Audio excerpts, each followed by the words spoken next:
You're listening to What Do You Know on Newstalk KGVO, AM 1290 and 98.3 FM.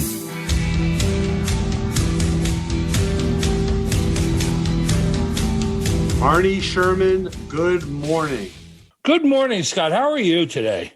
I am peachy. I'm looking forward to spring. We had some glimpses of spring this past week, but we're still firmly ensconced in wintertime here in Montana.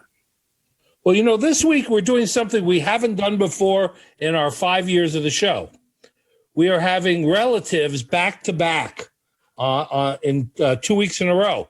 The last show we did with Annie Ohayon from Paris. Right. And this week we're doing her sister, Michèle, who we had on the show 4 years ago, actually, when she was releasing, I think at that time, she had a couple of new documentaries that were out, 100 Years and Christina, and we had her on the show. And now she has this very highly promoted Netflix documentary, which we've both seen, Strip Down and Rise Up.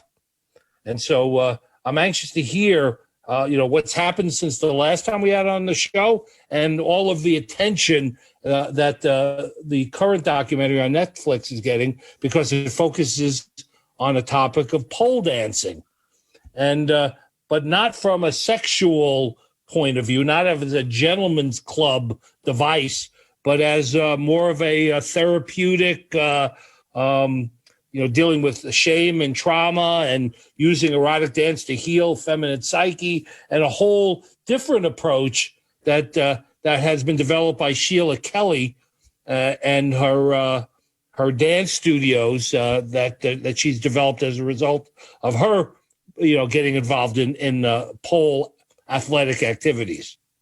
Exactly. It's it's always fun when we do have a guest back, Arnie, a repeat guest, but it's also fun when we have guests like Michèle on, because it challenges us not only as radio hosts, but also as viewers and film lovers, which we are.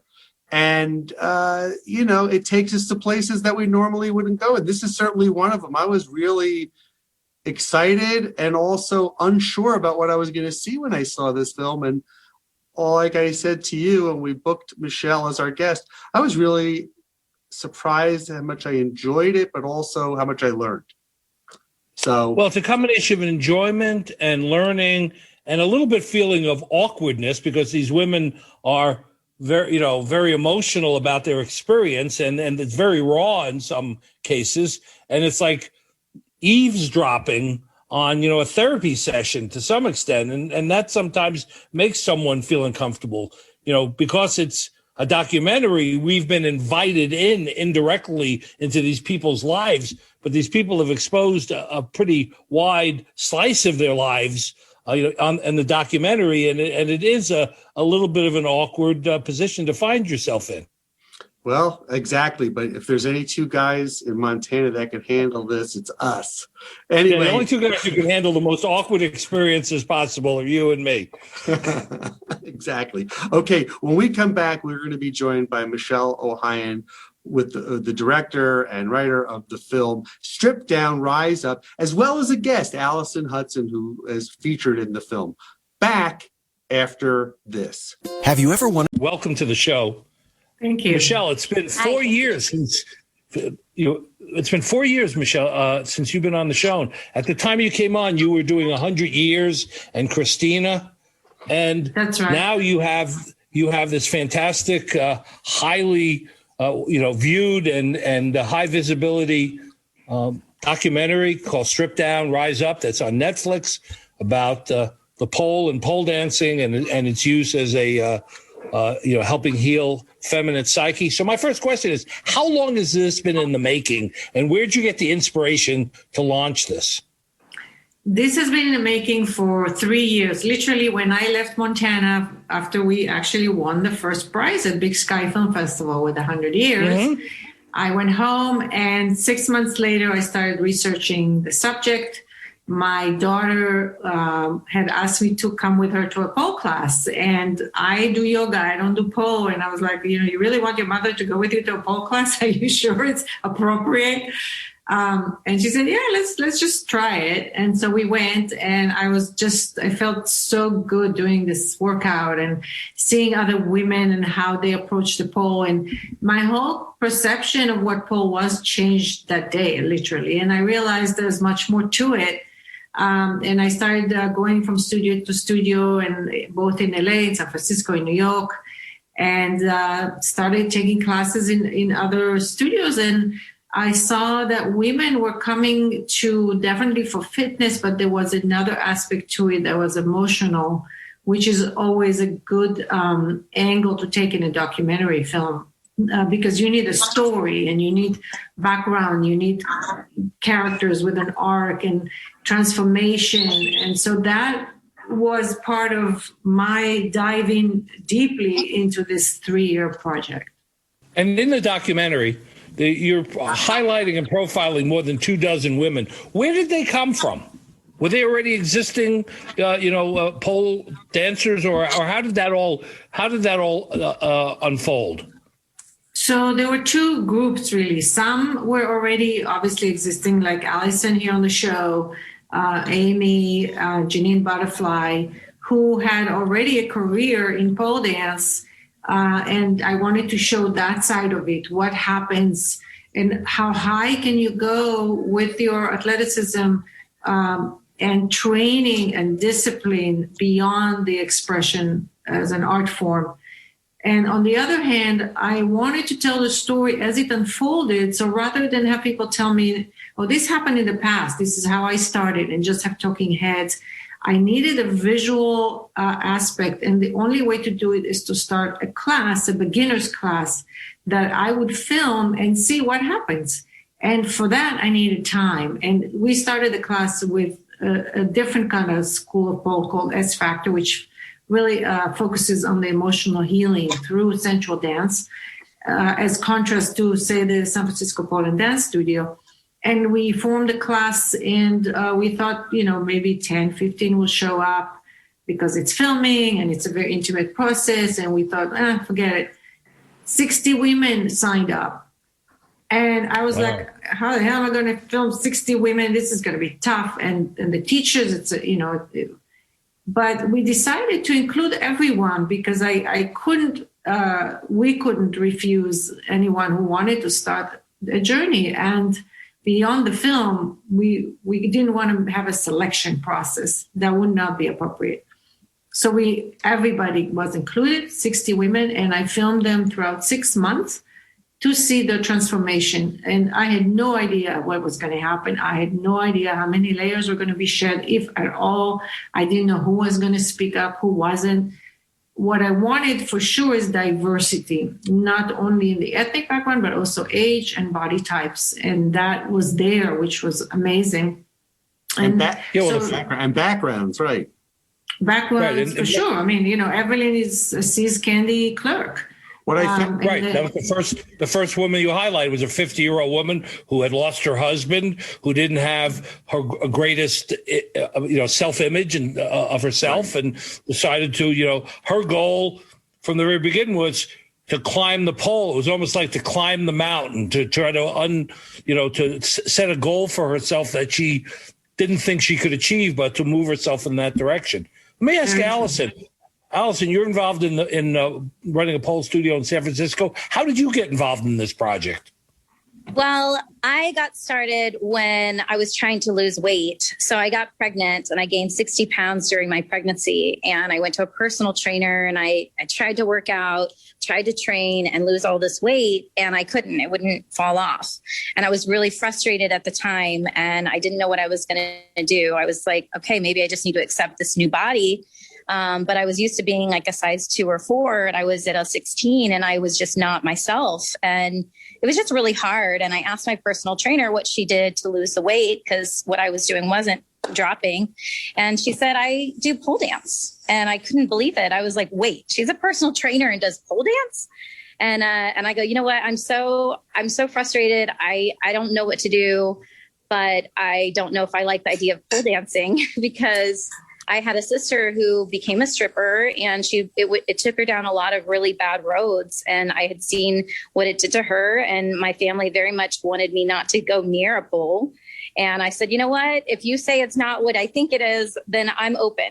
And my personal trainer took me into my first class, and I was blown away by how beautiful it was and how athletic it was. What I found so interesting about this film is the Allison story, Michelle, is how quickly I became kind of engrossed in their stories. Like, you introduced a couple of people all in a short amount of time, but I felt like I knew them very quickly. And that's the mark of great storytelling and great filmmaking, is being able to do that, because you're dealing with an hour and 50-minute movie. So how do you do that? How does that work? And then how did you make the selection of who was featured, besides backgrounds and diversity? Right. Well, in the case of San Francisco Pole and Dance, I had actually a Skype call. I was researching, believe it or not, I was working for CNN and researching Mormonism. And for some reason, I forgot who I got to, Amy first or you first, Allison, I don't remember. But I remember the three of us, with four of us, there was Kirsten, who was also in the movie. Kirsten, Allison, and Amy came to the Skype call, and I was blown away by their stories. Allison, struggling with acceptance in a way, both from her husband and her community. Amy, the same thing. She ex-Mormon who dealt with shame of being a sex worker, et cetera, et cetera. And those traits are what makes a subject interesting and worth telling. Because look, if somebody just comes to Poland to have fun and have no background story, it's great. But who wants to watch that? They want to watch a real person with real struggles, with real obstacles. And for me, having been in this business for 35 years, there are requirements that I have for me to jump into a film. Is anybody going to care? Question. Is anybody going to identify with those people? And third, is this going to drive you to some kind of conversation or action? Because making movies is great, but I have a bigger mission in life, and that's to heal myself, heal others through my films, and heal the world, of course, tikkun olam in Hebrew. And so those were answered by Allison and by Amy and Kirsten and Evelyn. They had an important story to tell. And the reason I followed so many characters was I wanted every possible woman to see herself on the screen and go, oh yes, I'm going through what Allison is going through. I can't lose the weight. I just gave birth. I forgot who I am. I can't get in touch with my body. Or I'm going through grief. Or I hate what I see in the mirror, etc. And so it was important for me to have a representation. And what you asked me specifically about how you tell us, it's an art to tell a story, the nugget of it in a few minutes, so you get to understand the person, is telling the truth about this person without any filters. So immediately, I'm a widow. I have no life. So right away you go, okay, I'm in. I want to hear what is going to happen to her. So that's the way in, through the emotion. I was glad that you included a gentleman in San Francisco, because I was wondering if that was going to happen. And how did you choose him? I didn't choose him. The class was open to whoever didn't mind filming. And there was a sexy choreography class, and there was Michael. And I said to Amy, that's great, because I don't have a male in the movie and I would like to. And so he talked about getting in touch with his own sensuality. There's more to it, but I couldn't fit everything. And so he was in. The same when we did the competition, there was this couple, competing couples. And he said, I'm here because I wanted to fix my back. I'm a scientist. I'm like, okay, that's great. Here's another angle in a little snippet. Right. So yeah, it was really, this film is about women without excluding men. Because there are a lot of films made about men, and this is about women by women. And I want to give them that platform, and I invite men to look at it and try to understand what the journeys are for women and what they're up against to especially those who were victimized one way or the other. It doesn't have to be sexual abuse. It can be as small as the first offense when you're little and you already have to cover up whatever there is to cover up. Already you're feeling shame about your body, your boobs, and we all have gone through a version of that. So what does it take to turn from a victim to a victor? And this is just one way. I'm not saying everybody has to go pole dance, but I am saying if we move our bodies and we move through pain and emotion, we have a good chance to strip down the negative issues and energy and rise up both emotionally and on the pole and become the best people we can be. Allison, in the documentary, there's reference to the fact that your husband had some issues with you doing this. My question a little bit deeper is, did he have issues when you decided to get involved in pole as a career? And was that compounded by being in a documentary, in a film that exposed more of your personal life than would be exposed during your normal work day? So I would say that he had a problem with it from the beginning. So when I started pole dancing, he wasn't comfortable with it at all. And I think he was afraid of it. I think he didn't know what was going to happen or what it would lead to. I have no idea why, but I think a lot of it has to do with what society says of pole dancing. And my main thing and my mission is to explain to people that pole dancing isn't just stripping. And it offends me sometimes, but I also know it's coming when people reference, oh yeah, you go strip. And I'm like, I'm not stripping. Like, I have to explain it over and over and over again that what I'm doing is actually a sport, that I train competitors, I compete. It's incredibly athletic. It's hard. It's difficult. And I sometimes get offended, but then I'm like, of course they don't know. I don't hold it against them because they don't know. So he had a problem with it from the beginning because of, I think, the stereotypes and the societal expectations of what does it mean to be a pole dancer. And so I think we've come a really long way as an industry, and we're trying, I think, more and more to explain to people there are other sides of pole dancing other than stripping. What's his attitude now? What's his attitude now about it? So he struggles with it still. I have basically come out and I've said, you need to choose, like, if you want to stay with me or not. I'm not giving up pole. I'm not going to stay in the closet, and you have to choose to be with me with pole or not with me at all. Like you've got to take the whole part of me. You can't just take parts and leave others. Like, I've explained to him over and over again that I'm never going to leave pole. I'm never going to stop pole, and I'm not going to do it in the dark anymore. So, and he's come a really long way, I must admit, because we are still together, and I'm shocked by it because when I decided to go public, I was certain he was going to leave. But he has decided to stay with me. He has decided to let me do this, which is what I wanted. I feel free now because all I wanted was to stay married and have a father for my children and pole dance in public. And I now feel like I'm where I wanted to be. And I feel very grateful because I didn't want to lose my marriage. And I didn't want my children to be raised in a divorced family. It is still hard for him, but he knows that if he's going to stay with me, it's going to be part of our relationship. Michelle, so Arnie, let me say a quick follow up to Allison. Yeah. So Allison, thank you for sharing that and sharing kind of post, documentary kind of how things are. I wanted to ask you this, Michelle. How is it not something to kind of think about how to serialize this? Because that was the thing that as I watched it, wanted to see afterward. I wanted to see where they are now. Because I know the film was probably shot a year ago or a year and a half.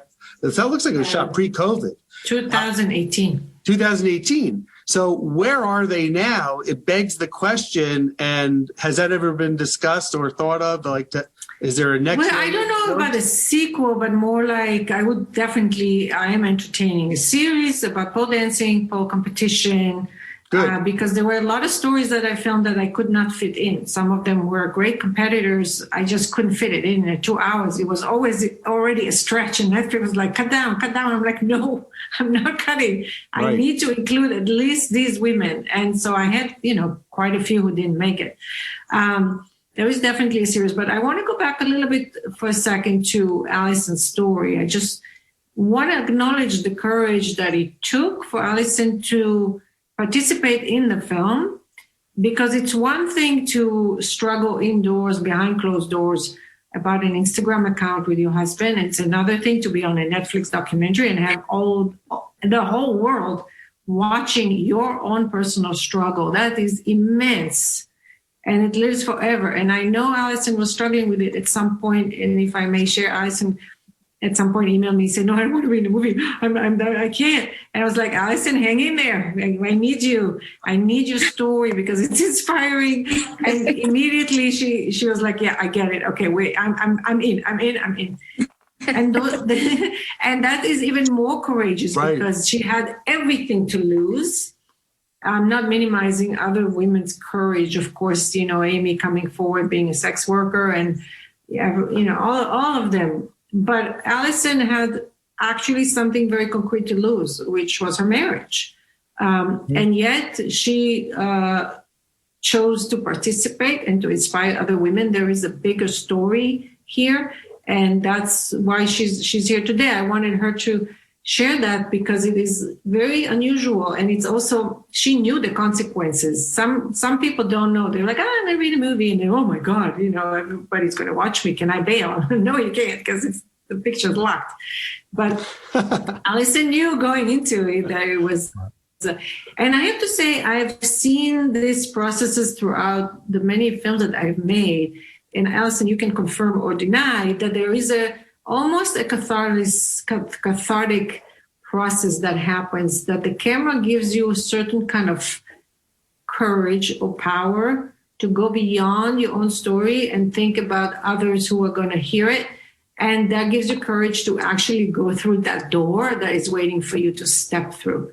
I've seen that, in other movies, that this is a window for people to come to terms with their lives and face their lives and go, okay, I got to make a choice. I'm either choosing for action or I'm choosing to hide.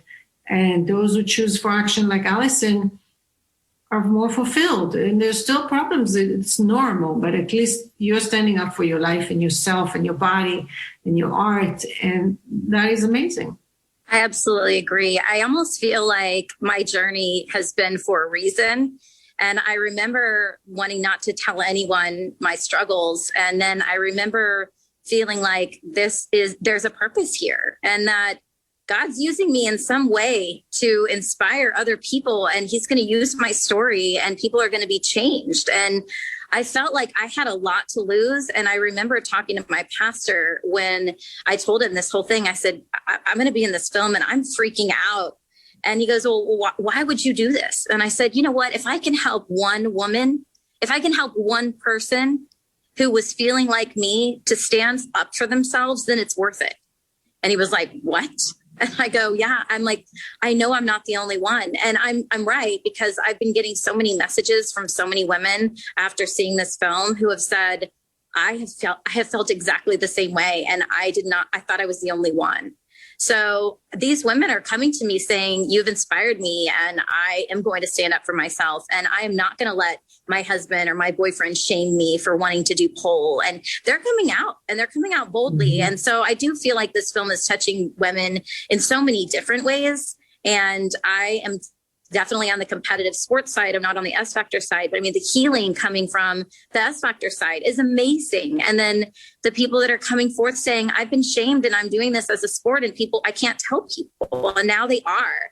So there's so many different people's lives and women's lives that are changed because of the film that you made, Michèle. I think this is so amazing that you took on this project and that you wanted to share this with the world, because it is changing and transforming people. And I'm just grateful to be a part of it. Michèle, for our listeners, the title, Strip Down, Rise Up, if you hear it's about pole, your immediate, visceral reaction is, it's about stripping. But the stripping that it's really about is the emotional stripping that takes place in it. And the fact that you're able to capture on camera so much about the female psyche and, the therapeutic issues that emerge. It must have been, as a filmmaker, sort of a an embarrassment of riches in a way that so many women, under the guise of cinematographers, I'm sure you had 2 or 3 of them filming this, were willing to talk so personally and intimately about their inner experiences. I found that very, very moving and very effective filmmaking. Thank you. So there's 2 things. One is the trust that you create between you and your subject is a given in every documentary that I make, at least the genre that I make. You have to have a bond with your subject. It's not just, hey, I'm going to pop into your life and film and goodbye, and I'm never going to talk to you again. It is important to establish a rapport and a respect and integrity. And it's a moral obligation to me to tell the story in their own voice rather than come to the editing room and manipulate, as we know it can be done. And that's why it took me a year plus to edit the film. I wanted to keep it as truthful to their story as possible. And the other thing is I had actually 3 female cinematographers most of the time, which were rotating. Because the filming was spread out throughout a year, I couldn't have just one DP. Especially in the S Factor part where the emotional release was happening, I had women 90% of the time filming. I had a woman assistant camera, and my line producer, also a woman. So we were all female crew in those studios. In San Francisco, it's more open, and people are competing, so they're used to stage and performance, so it wasn't that much of an issue. But you're right, it was, and that's why we set this class of beginners, so they knew from the beginning that we were going to film and we were going to put lights up, and they're going to be not only going through their own journey, which is already a courage on its own, but also doing it in front of 2 cameras and, very small crew, but still we were standing in. It was you had some actresses there. I have to believe that because you did it in LA, there was just actresses that you actually trained there. Because I saw certain people, I was watching people, there's certain people that felt very comfortable in front of the camera. And there were certain people that, like the gal from See's Candy, who was just... She's a natural. Sheila Kelly is an actress, but that's not the point here at all. I think because documentaries are not about actors and how do you make documentaries and create trust. It's about, I have to tell you, this is what I see every time again. It's about the truth. People who have something to hide will not come across truthful in the camera, right? And they're going to try and act and be something they are not, but the camera doesn't lie. And I move away from those people because it's not an authentic story. And I've had those who really bugged me to be in the movie. Yes. And I do an interview and I'm like, where's your truth? I don't, it take me too long to dig it up. So I have other women like Evelyn and Allison and Amy that are truthful and are willing to tell their stories in an authentic way. So the actors is a disadvantage in my case. So keep that's great. So interestingly enough, Sheila has a connection to Missoula and to Montana through her husband Richard Schiff does too, because I didn't know that. I honestly, until I saw the film, I believe they have a niece that went to college at University of Montana who graduated a couple of years ago, and the reason I know that is because Richard. Arnie, this Richard is like, he's in the West Wing. He's just a good doctor in West Wing. I've seen him in both. Great guy. He and I were in the Schwitz together over at the Peak. And I looked to the side of him and I go, who are you? And he goes, don't you watch the West Wing? I said, actually, I didn't watch it. And we just started talking to one another. And I guess there's a connection to Montana in the family. But you had mentioned S Factor when we talked about it at the beginning.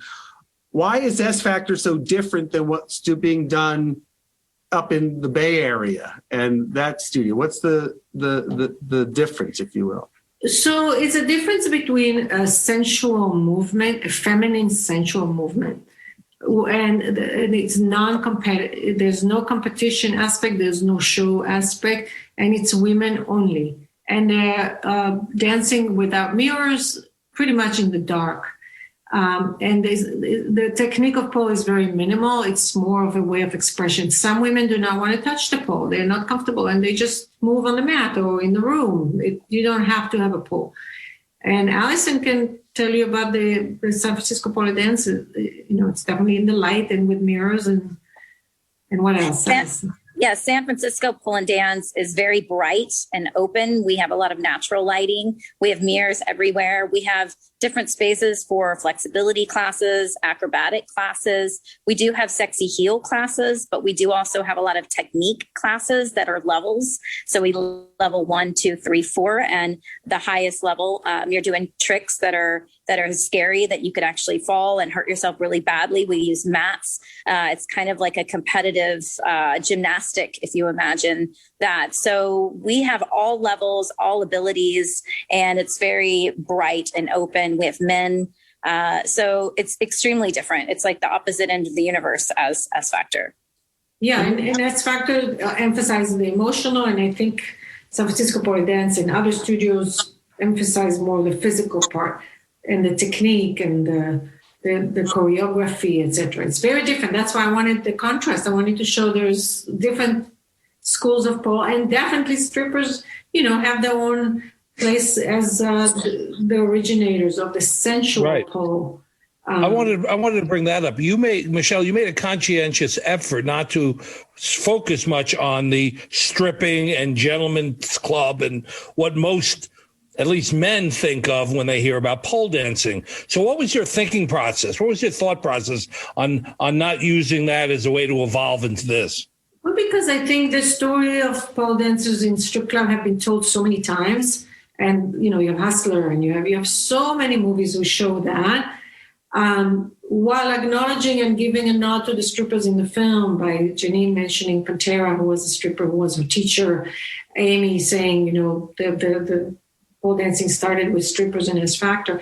I wanted to to break the stereotype of, okay, there is that too, but here are these amazing athletes who actually are going on their way to maybe become Olympic sport, as a pole to become an Olympic sport. And it's not what you think it is. And there is also that side, which is the S Factor side. And there is studios everywhere. Everyone have their own style and method. It will take me, 10-hour series to cover all of them, and which I couldn't. So I had to focus on a very specific theme, which was healing through sensual movement. That is the main theme of the film. At the center of this movement, there is a pole. How you use it, it's up to you and your school and your studio and your methods. That's not up to me to decide. I'm there to observe and see how it happens.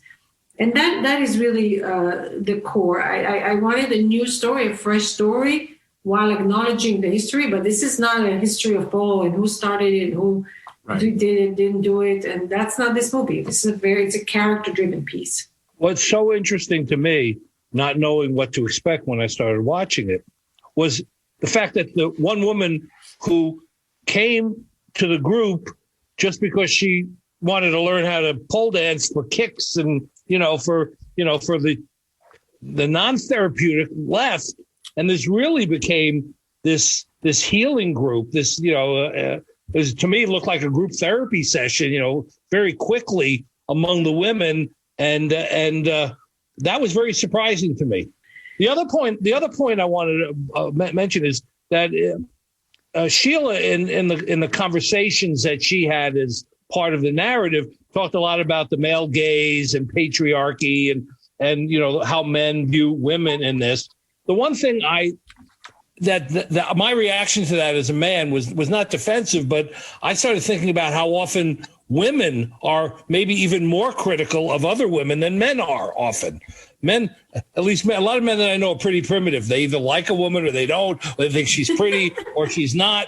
But I often hear women talking about other women, and they're talking about their nails, their makeup, their hair, the clothes they're wearing, all that sort of stuff. And, I was wondering what the thought process is about, and particularly for you, Allison, about how many other women are critical of this. I completely agree. I think that when we're very young girls, we compete with each other, and it's just something that we do. That it's not right. It doesn't make it right. But as a culture, it's like a mean girl thing when you're growing up, and we're very competitive, and we want to steal. We want to take, and we're jealous. It's just weird. But what I can say from the pole industry, one of the reasons that I fell in love with it is because when I discovered the class that I walked into, all the women were supporting each other, encouraging each other, lifting each other up, praising each other, congratulating each other, clapping for each other. It was like this unbelievable world of women that I never even knew existed. And I was like, I want that. Like, I don't have to compete with these women. These women are going to be my cheerleaders. We need more women to cheer each other on and not be the mean girls and not be the competitive and not want what they have, but be happy that they have it and want it too. You know, it's just the world of pole that I've discovered shows that it is possible that women can support one another, and it's beautiful. And Michèle, as a director, as you were watching, you had 60 women involved, and they volunteered to come for this, and they probably had all different reasons, but many of them, I think, from my perspective, were compelled to do this because they had some underlying issues that somehow, even subconsciously, they thought that pole would help them resolve. And so as a filmmaker, how did you see that thread connecting? I think they came because they wanted to reconnect with their bodies. I don't think they were thinking, I have issues and I'm going to resolve it through sensual movement. I don't think they even crossed their mind. I think they came to just feel some feminine in them because they lost touch with their femininity. Abuse is obviously, sexual abuse is a big part of it, but it wasn't on the table at all. I think they came to just move and feel feminine again. And what came out, and a lot of it is because of what Allison is saying, the sisterhood that was found in the room that allowed them to feel safe to go to the next level and strip down those issues, knowing that they're not alone. When you sit in a circle, which is another thing that not every studio starts with a circle, and Sense Factor does, so it was an opportunity for me to hear their stories before they even start moving. When people started sharing, women started sharing, and all of a sudden it's like, oh my God, she's going through the same thing. Oh, she hates her body too. Then you feel like, okay, I'm not alone. I'm going to be vulnerable. I'm going to allow myself to be vulnerable and not be judged because somebody else has an issue, big or smaller. And that was the magic that happened in the room that none of us expected. This community that was created that allowed for this process to happen. I can't tell you that this happens every time in the class. Sometimes it doesn't. And I mean, we were there to capture whatever it was, whether a woman was quitting because it's not what she expected, or jumping right in and going through this whole transformation. Let's do a quick ID. Quick idea. Our guest is Michèle Ohayon and Allison Hudson from the film Strip Down, Rise Up on Netflix. Michèle, in our remaining moments, what's next both for this project, but what's also next for you in terms of other projects that you have in the works? I'm in recovery mode. 3 years, I'm still doing press. As you can see, the film is doing really well. I am in talks to do a series. I actually was talking today to a main competitor on the pole community. I'm not sure I'm going to go there, but I'm exploring it since I've been in the world for a while. Then I want to tell other stories as well. But I have other ideas I'm working on. But I do want to just let this ride out. And then, because it is a 2-year, 3-year every time, journey with the film. So I'm taking that time to enjoy the fruits of my hard labor and everybody else in the film. And but you will hear from me in 2 years again, I'm sure. Very prolific filmmaker. And how about you, Allison? What's next for you? I'm enjoying my freedom to pole dance in public and have an Instagram account and not be living in fear. That's for one. But my future, honestly, is I just want to continue to become a better pole dancer. I want to be better at coaching. I want to share this love and passion that I have for pole with the world. So any and every opportunity I have to share pole, I do. Like I just shared it with a new friend that I just made through yoga, and she's ready to start taking classes. So I'm getting her in. So I just love working with women and men, training them, seeing them grow, seeing them succeed, seeing them go from not being able to wear their shorts out in public to wearing pole shorts and being proud of their bodies for what they can do. And then seeing them grow as dancers and possibly compete. So I'm enjoying just being free to dance and not be ashamed of it. And then I just want more and more people to find pole. I think it's just overall healing, healthy, and fun. And it just makes for a better world. The more pole dancers there are, the better the world will be. Allison, is this going to become an Olympic sport, do you think? It's in the talks right now. It's under review. It's possible. So we'll see, but that's where it's headed. That's fantastic. It's fantastic. Michèle, actually, just in speaking to Allison, are there any other stories of some of the featured women in the film that you can share with us? Like what else has happened? Well, first of all, I want to say that as a service, we did on our website, stripdownriseup.com, we actually point people to virtual and non-virtual pole classes, including the San Francisco Pole and Dance. So if anybody in Montana wants to see the movie and wants to take a class, they can go to our website, and that's a service we're doing for the community. I'm sorry, what was the question? About just some of the other featured. Yes. I have to talk about a woman I'm really impressed with, and unfortunately her story is very short in the film. Her name is Sally, and she is a cancer survivor, as a Jewish woman from New York. And literally when I came to film her, she was waiting for her second diagnosis to see if she was clear or not clear. And yet she didn't even cancel my interview. And she was like, no, we're doing this. I'll just be on a call. If my doctor calls, and her bravery to hang on to this practice of pole dancing and sensual movement while she was going through chemo twice and, losing her hair, getting her hair back. You see a snippet of it in the film. It was very impressive, and I really wanted to go into it a little more, but I just didn't have enough screen time. But I want to really highlight her.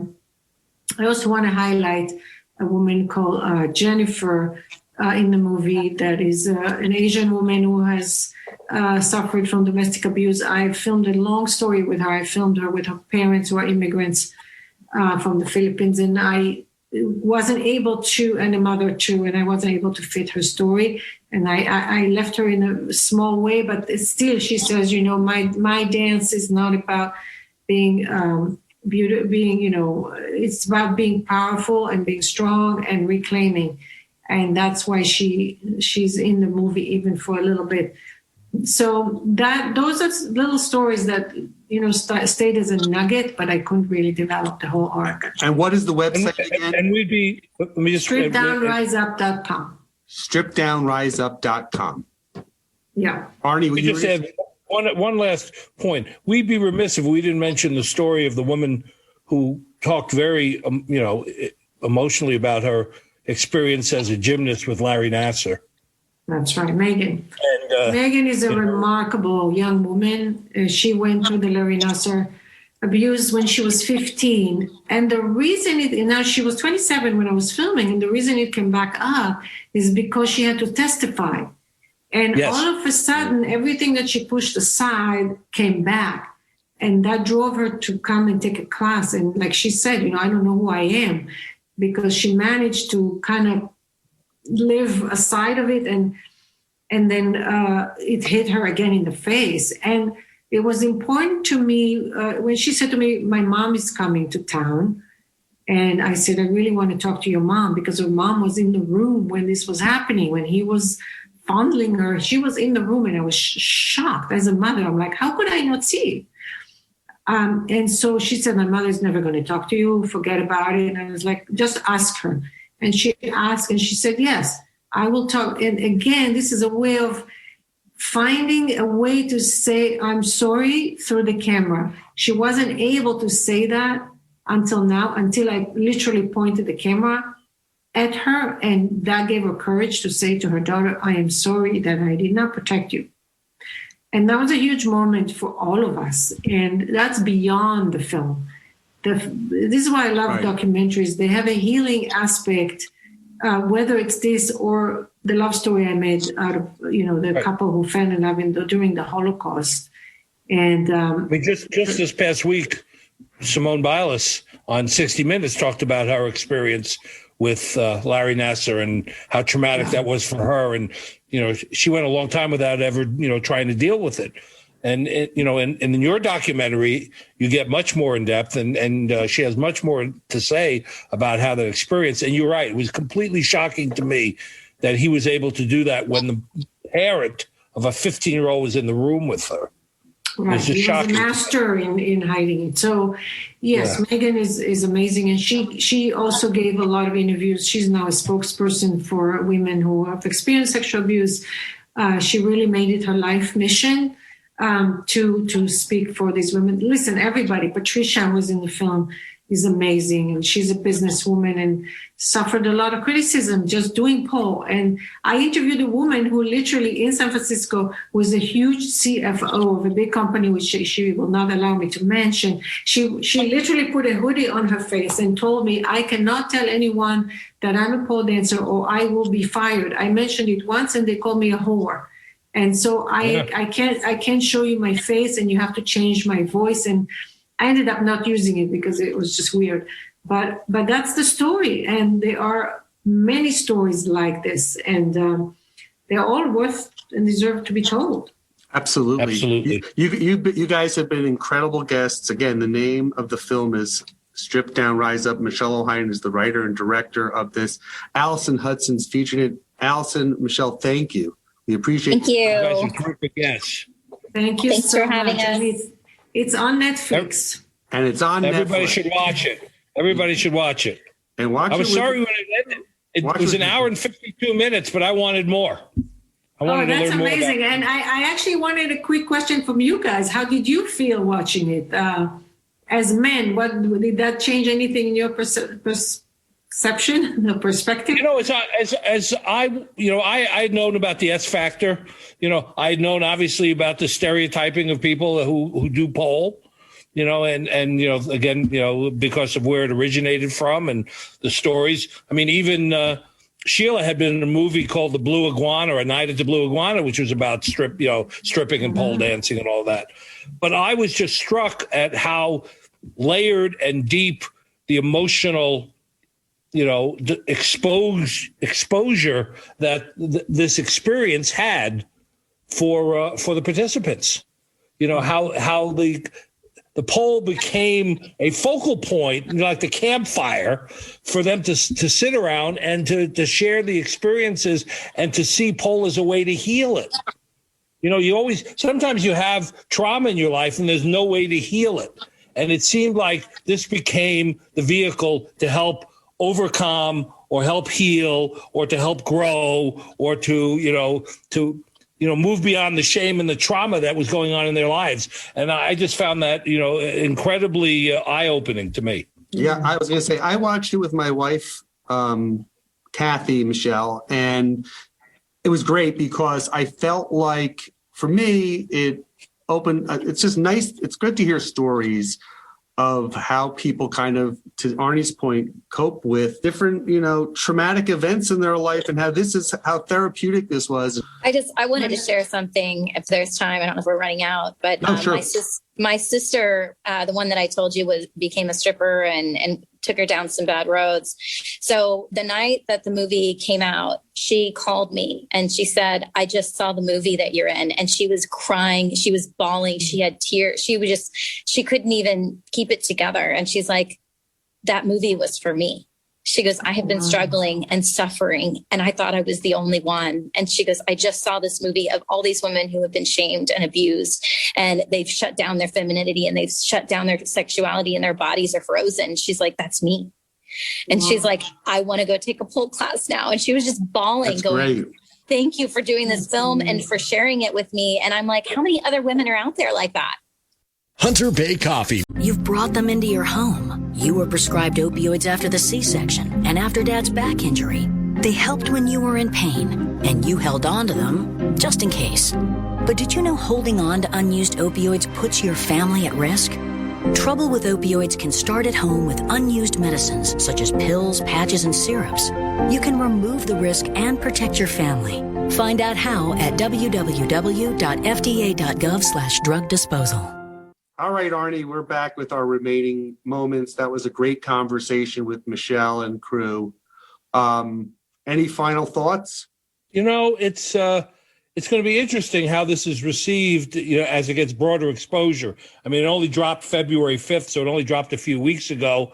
And it's probably going to get more exposure than any of our other documentaries, given the fact that it's on Netflix and people are homebound more than they have been before. So it's probably going to get a bigger audience than anything she's ever, directed or written. And I'm anxious to see how it all, turns out. The early reviews have been very strong. There's been a little bit of a pushback by some critics of it, the way, as any documentary would have. And I'm interested to see how it all turns out for Michèle. As am I, and I'm really thankful that we had her as a guest and we featured the film. Again, the film is Strip Down, Rise Up. It's on Netflix. Watch it now. Arnie, I will see you next week. See you next week, Scott. Take care. Thank you for listening to What Do You Know? I can't wait for the next show, Scott. I'm excited too, Arnie. If you'd like to suggest a guest, send me an email at scottrichmond@townsquaremedia.com. We'll see you next week. And thanks for listening to Newstalk KGVO.